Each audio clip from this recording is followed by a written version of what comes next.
బాబాయ్ నమస్తే. మీ పేరు బాబాయ్? సుధాకర్. సుధాకర్ ఏం చేస్తారు బాబాయ్ మీరు? కార్పెంటర్. కార్పెంటర్. ఎలా ఉంది బాబాయ్ గారు చంద్రబాబు ఈయన పెట్టిన పథకాలన్నీ ఇంకా అమలు జరగలేదండి చంద్రబాబు గారు. ఆ అమలు జరిగితే ఒక ఊపు అందుకుంటుంది, అంతవరకు ఊపు అందుకోదు. ఒకటి. రెండోది పవన్ కళ్యాణ్ గారు ఉన్నారు. పవన్ కళ్యాణ్ గారు కూడా సైడ్ అయిపోయే గుణాలు ఉన్నాయి రాజకీయ పరంగా. ఏంటి పవన్ కళ్యాణ్ గారు సైడ్ అయ్యారంటే ఇక తెలుగుదేశానికి సరైన గుర్తింపు ఉండదేమో అని నా నమ్మకం. బాబాయ్ ఇప్పుడు కూటమి ప్రభుత్వం అధికారంలోకి వచ్చిందంటే పవన్ కళ్యాణ్ వల్ల అంటారా? పవన్ కళ్యాణ్ గారి వల్లే వచ్చింది తెలుగుదేశం. మాకు తెలిసినంత మా అనుభవంలో చెప్తున్నాం. అంటే రాజకీయం మీద వేరే ఉద్దేశం ఏం కాదు. ఇవాళ 5 ఏళ్ళ వరకు ఈయన ఉంటారా లేదా అనేది వాళ్ళు ప్రజల్లో స్పందన తీసుకొస్తేనే, లేకపోతే చెప్పలేం. ఎందుకంటే పవన్ కళ్యాణ్ గారు కూడా కొద్దిగా బీజేపీలోకి వెళ్ళిపోయే గుణాలు ఉన్నాయని బయట ఒక రూమర్ వచ్చింది. అవును, వాస్తవం. ఎందుకంటే పవన్ కళ్యాణ్ ఏమీ చేయలే. అవును, ఏమన్నా చేశారా? ఏమీ చేయలే. ఉప ముఖ్యమంత్రి అని ఒక అవార్డు ఒకటి ఉంది ఆయనకి, అంత మించి ఏం కనపట్ల. చంద్రబాబు పవన్ కళ్యాణ్ ఏం చేయనివ్వట్లేదు అంటారా? నాకు తెలిసినంత వరకు చేయనివ్వరని నేను అనుకుంటున్నా. పవన్ కళ్యాణ్ గారిని ఇప్పుడు 6 నెలలు 8 నెలల నుంచి వచ్చేదంటే కనీసం ఎమ్మన్నే రోడ్లు వచ్చేప్పటికి చాలా బాగున్నాయండి. ఎక్కడైనా కానీ సీసీ రోడ్లు అన్నట్టుగా ఉన్నదండి. విలేజీల్లో సిటీల్లో ఉంటాకి రోడ్లు ఎటు వెళ్ళినా కానీ ఇప్పుడు బయటకు ఎక్కువ కాకపోయినా రోడ్లు పవన్ కళ్యాణ్ బీజేపీలోకి వెళ్తాకి ఇటు వెళ్తాకి అన్నది కూతంత నిధులు తీసుకుంటా ఉప ముఖ్యమంత్రిగా అతని పని అతను చేసుకుని తగి మంత్రులు శాఖలు తీసుకున్నారు కాబట్టి బాగానే ఉంది. పవన్ కళ్యాణ్ బాగోలేదని అనుకోకూడదండి. వాళ్ళు పెద్దవాళ్ళు ఎటు తిరిగినా కానీ చేసే పనులను బట్టి రేపొద్దున బీజేపీకి అవ్వచ్చు, ఓటు ఇటు అవ్వచ్చు. పవన్ కళ్యాణ్ గారికి అవకాశం రావట్లేదు ఏమి చేయడానికి. చంద్రబాబు గారు ఎక్కడ ఉందండి, ఆయన మంచి వచ్చాడు నోరు జాడాడు. ఏంటి 50 ఏళ్ల పెన్షన్ ఇచ్చేస్తామని 50 ఏళ్ళ వాళ్ళకి, అది ఇంతవరకు జరగలేదు. ఇక ఆడవాళ్ళకి ఉచిత బస్సు, ఆడపిల్లలకేమో 1500, ఇంకేమున్నాయండి 2-3 పథకాలు, మొత్తం 5 పథకాలు 6 పథకాలు ఉన్నాయి. ఈ అమలు జరగలేదు. ఇంటికి వాటర్ సప్లై అన్నారు, జరగలేదు. దాని ఈ పథకాలు చెప్పిన పథకాలు అమలు జరిగితే కొద్దిగా ఊపి వెళ్తుంది. ఉద్యోగాలు అసలు ఏది ఉద్యోగాలు అన్ని పేపర్ పబ్లిసిటీ మాత్రం కనపడుతుంది. టీవీ పబ్లిసిటీ, పేపర్ ఇది ఇంకా కనపడట్లా. మరి పబ్లిసిటీ ఉంటుంది కానీ ఉద్యోగాలు ఉండట్లా. అవి జరిగితే వాళ్ళు చెప్పిన మళ్ళీ 5 ఏళ్ళు ఈయన గ్యారెంటీ కన్ఫర్మ్. లేకపోతే మాత్రం మరి మాకున్న అనుభవంలో అంతేగాని ఎవరి మీద అభిమానంతో కాదండి. ప్రజలకి మంచి చేస్తే నెత్తిన మీద పెట్టుకుంటారు, లేదంటే గద్దె దిగించుతారు, అంతే కదా. అది ఇప్పుడు మాకు పెన్షన్ వస్తుందని చంద్రబాబు గారి మీద చెప్పడం కానీ ఇంకోళ్ళ మీద చెప్పడం కానీ కూడా కాదు. అది కూడా కాదండి. ఎందుకంటే జగన్ చేసాడంటే ఆయన ఒక తరహాగా ఒక గొప్పతనం. ముఖ్యంగా ఈ రాజకీయ పరంగా మనం చెప్పుకోవాల్సిన విషయం ఏంటంటే, ఒక్క విషయం, చంద్రబాబుని పడగొట్టాడంటే జగన్, అది చాలా విచిత్రమైన విషయం. ఎంత రాజకీయం పొర్రు ఉంటే ఆ వయసుకి ఆ కుర్రోడికి జగన్కి పడేసాడంటే విచిత్రం.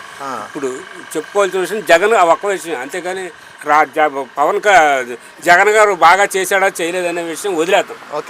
5 ఏళ్ళు నిలబడ్డాడంటే సామాన్యమైన విషయం. అసలు చంద్రబాబును బీటౌట్ చేయాలంటే చాలా కష్టం అండి. వాస్తవం అది మీరు అన్నది. అది అంతవరకు ఇప్పుడు కొంతమంది ఎవరి మీద అభిమానంతో కానీ చెప్పట్లేదండి. ఈయన పెట్టిన పథకాలు కంపల్సరీ చేశారంటే బాగుంటుంది. ఒకటి. రెండోది, పవన్ కళ్యాణ్ గారు కానీ సైడ్ అయ్యాడంటే మొత్తం ఆగిపోతుంది. మాకు ఉన్న అనుభవంలో చెప్తున్నాం. అంతేగాని ఈయన చంద్రబాబు మీద అభిమానం కానీ, జగన్ మీద అభిమానం, పవన్ కళ్యాణ్ మీద అభిమానం కానీ చెప్పట్లా. అది బాబా ఇప్పుడు చూసుకుంటే కొంతమంది అరెస్ట్ అవుతా ఉన్నారు. కొంతమంది వైఎస్ఆర్సీపీ పార్టీ సంబంధించిన కొంతమంది అరెస్ట్ అవుతా ఉన్నారు. రీసెంట్ గా ఎవరు చేసి చేస్తానే ఉంటారండి. ఒక విషయంలో చెప్పాలంటే, జగన్ ఏదో చేశాడు, చోరీ చేశాడు, ఇది చేశాడు అని, చంద్రబాబు గారు చేస్తే చంద్రబాబు చేస్తారు, ఇంకోళ్ళు ఉంటే ఇంకోళ్ళు చేస్తారు. రాజకీయం అంటే అంతే, ఎవరొకళ్ళు మోసం చేస్తానే ఉండాలి, ఎవరిని ఒకళ్ళని లాకప్ లో పడేస్తానే ఉండాలి, నిజాలు రాబట్టుకుంటానే ఉంటారు. ఎవరు మానేస్తారు? ఇవాళ ఈ టీవీ ఇది వచ్చింది, ఈ టీవీ గురించి, రేపు ఇంకోళ్ళు వస్తారు, ఎవరు చేసుకుంటారు. మోసాలు మార్బంధాలు లేకపోతే బతకలేము. అంతేగాని వేరే ఏ పార్టీ మీద అభిమానంతో చెప్పట్లేదండి. చంద్రబాబు గారి మీద కానీ, పవన్ కళ్యాణ్ మీద కానీ, జగన్ మీద కానీ.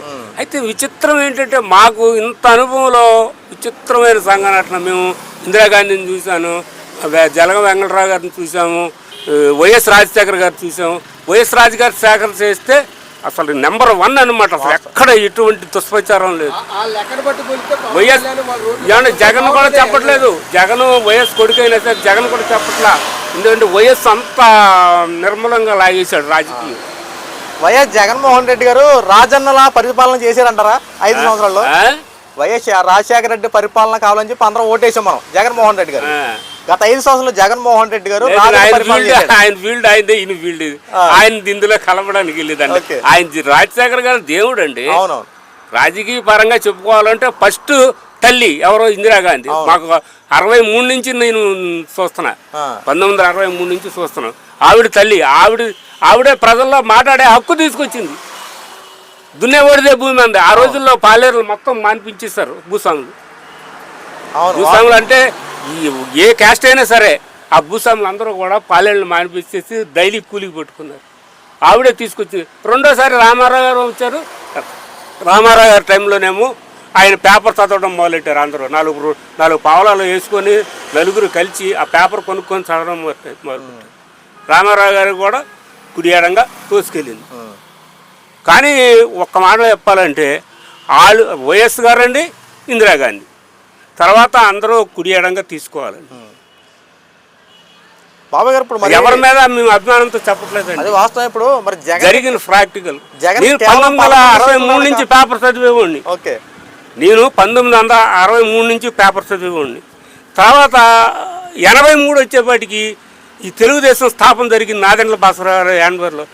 అప్పుడు ఏం చేసామంటే ఈ భాస్కరరావు అసలు ఫస్ట్ ముఖ్యమంత్రి ఆయనే, నాదెండ్ల భాస్కరరావు. నాదెండ్ల భాస్కరరావు అయితే వీళ్ళందరూ ఒక లైన్ చేసుకొని ఈయన్ని ముఖ్యమంత్రి చేసి ఆయన హోమ్ డిపార్ట్మెంట్ పెట్టి చేశారు. ఆయన పక్కతో వచ్చేసారు. స్థాపన ఎవరిదే ఫస్ట్? వారిదే. మేము సభ్యత్వం కూడా కట్టామండి. అప్పుడు అభిమానం ఏంటంటే రామారావు గారి మీద చిత్రపరిశ్రమ మీద అభిమానం. అవును.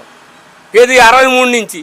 తర్వాత ఈ 83లో తెలుగుదేశం స్థాపన జరిగేపాటికి మేము రామారావు గారి మీద మోసపడి ఈ తెలుగుదేశంలోకి రావడం జరిగింది. రామారావు గారు అభిమాని మీరు? రామారావు గారు అభిమాని అంతేగాని వేరేం కాదండి. రాజకీయ ఆయన కూడా ఎవరికి ఎలా చేయాలో చేసుకొచ్చాడు రామారావు గారు. అవును. అందరికి ఒకలాగా చేయలేదు. ఇప్పుడు 2 రూపాయల బియ్యం పెట్టింది ఆయనే కదా. 2 రూపాయలకి కిలో బియ్యం, రేషన్ బియ్యాలు ఇవన్నీ ఏర్పడింది ఆయనే కదా. ఇప్పుడు వాళ్ళని ప్రజలను ఎలా ఆకట్టుకోవాలనేది రామారావు గారు కూడా ఆకట్టుకున్నారు. అవును. ఎందుకంటే ఈ 2 రూపాయల బియ్యం ఇవ్వడం, ఇది చేయడం, మరి పెద్ద పెద్ద భూస్వాములకి మెరక ప్రదేశాల్లో ఉచిత బోర్లు. అవును. బోర్లు ఇచ్చాడండి మెరక ప్రదేశాలు, అటు పల్లెటూళ్ళలో థియేటర్లు కట్టించాడు. అవన్నీ లోన్లు చాలా ఉన్నాయండి. అలాగా విచిత్రంగా మనం చెప్పుకుంటే అదిగో వాళ్ళ మీద చెప్పాడు, విచిత్రంగా వీడి మీద చెప్పారు అని అనుకుంటారు. లేదు, మీరు రాజకీయ పరంగా వాస్తవం మాట్లాడారు. అంతేనండి. సరే బాబు, థ్యాంక్ యూ.